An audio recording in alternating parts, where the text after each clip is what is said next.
Welcome to the Genius Factory. Enjoy the video. You start by gathering facts.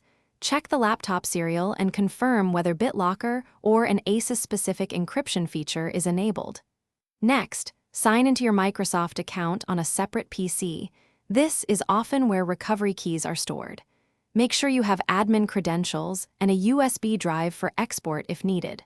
Once done, identify if the laptop is joined to Azure AD or a corporate Active Directory, because recovery keys may live there instead of the personal account.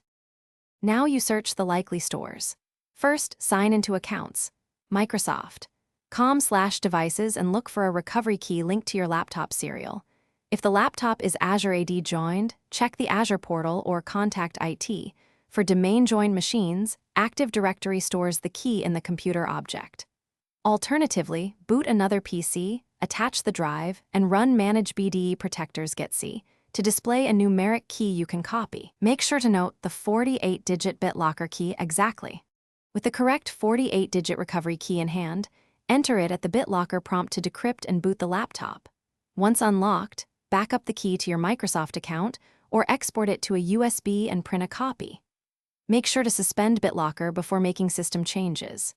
If you cannot find any key, try the vendor recovery options in the Asus BIOS, contact Asus support, or ask your IT admin for Active Directory/Azure recovery. One tip, don't guess keys.